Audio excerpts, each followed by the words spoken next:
بسم اللہ الرحمن الرحیم۔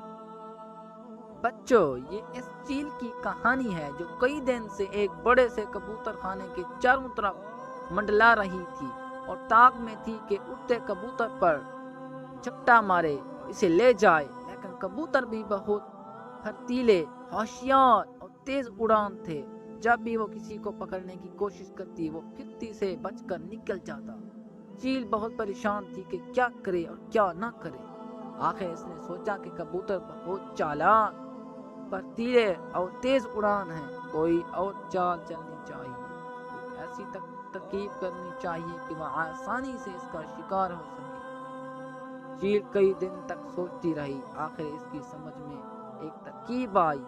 وہ کبوتروں کے پاس گئی، کچھ دیر اسی طرح بیٹھی رہی اور پھر پیار سے بولی، بھائیو اور بہنوں، میں تمہاری طرح دو پیروں اور دو پروں والی پرندہ ہوں۔ تم بھی آسمان پر اڑ سکتے ہو، میں بھی آسمان پر اڑ سکتی ہوں، فرق یہ ہے کہ میں بڑی ہوں اور تم چھوٹے ہو۔ میں طاقتور ہوں اور تم میرے مقابلے میں کمزور ہو۔ میں دوسروں کا شکار کرتی ہوں، تم نہیں کر سکتے۔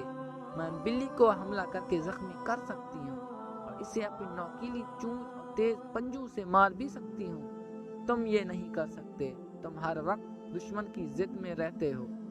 میں چاہتی ہوں کہ پوری طرح تمہاری حفاظت کروں تاکہ تم ہنسی خوشی، آرام، اطمینان کے ساتھ اسی طرح رہ سکو جس طرح پہلے زمانے میں رہتے تھے۔ آزادی تمہارا پیدائشی حق ہے اور آزادی کی حفاظت میرا فرض ہے۔ میں تمہارے لیے ہر وقت پریشان رہتی ہوں، تم ہر وقت بہن کے خطرے سے ڈرے سہمے رہتے ہو۔ مجھے افسوس اس بات پر ہے کہ تم سب مجھ سے ڈرتے ہو۔ بھائیوں اور بہنوں، میں ظلم کے خلاف ہوں، انصاف اور بھائی چارے کی حامی ہوں۔ میں چاہتی ہوں کہ انصاف کی حکومت قائم ہو، دشمن کا منہ پھیر دیا جائے اور تم سب ہر خوف سے آزاد، اطمینان اور سکون کی زندگی بسر کر سکو۔ میں چاہتی ہوں کہ تمہارے میرے درمیان ایک سمجھوتا ہو۔ ہم سب عہد کریں کہ ہم مل کر امن کے ساتھ رہیں گے، مل کر دشمن کا مقابلہ کریں گے اور آزادی کی زندگی بسر کریں گے۔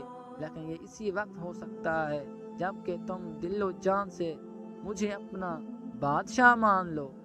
جب تم مجھے اپنا بادشاہ مان لو گے اور مجھے ہی حقوق اور پورا اختیار دے دو گے تو پھر تمہاری حفاظت اور تمہاری آزادی پوری طرح میری ذمہ داری ہوگی۔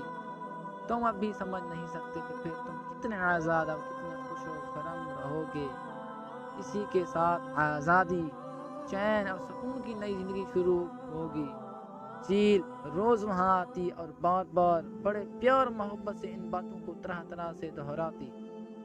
رفتہ رفتہ کبوتر اس کی اچھی اور میٹھی میٹھی باتوں پر یقین کرنے لگے۔ ایک دن کبوتروں نے آپس میں بہت دیر مشورہ کیا اور طے کر کے اسے اپنا بادشاہ مان لیا۔ اس کے 2 دن بعد تخت نشینی کی بڑی شاندار تقریب ہوئی۔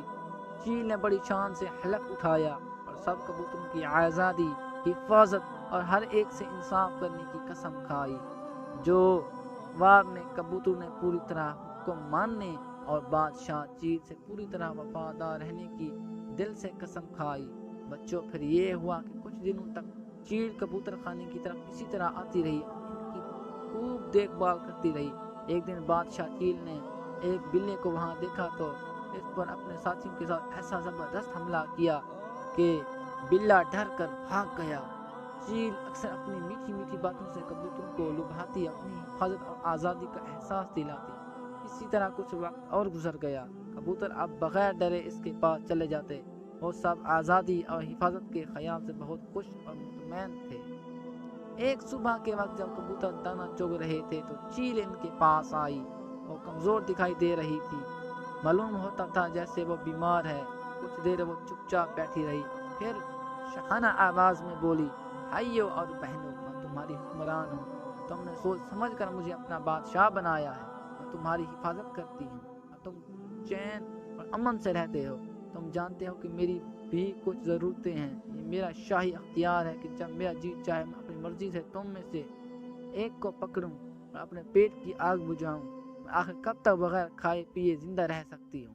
میں کب تک تمہاری خدمت اور تمہاری حفاظت کر سکتی ہوں؟ یہ صرف میرا ہی حق نہیں ہے کہ میں تم میں سے جس کو چاہوں پکڑوں اور کھا جاؤں، یہ میرے سارے شاہی خاندان کا حق ہے، آخر وہ بھی تو میرے ساتھ مل کر تمہاری آزادی کی حفاظت کرتے ہیں۔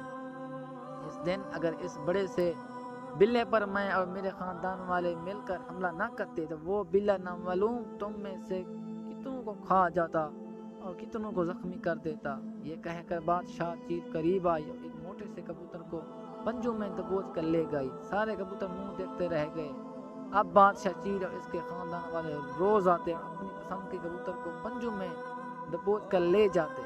اس تباہی سے کبوتر اب ہر وقت پریشان اور خوفزدہ رہنے لگے۔ ان کا چین اور سکون مٹ گیا تھا، ان کی آزادی ختم ہو گئی۔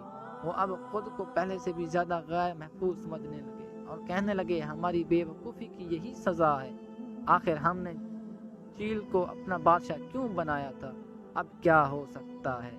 اگر میری ویڈیو آپ کو پسند آئے تو لائک شیئر اور کمنٹس میں ضرور بتانا اور میرے چینل انٹرسٹنگ واقعات کو ضرور سبسکرائب کر دینا۔ شکریہ۔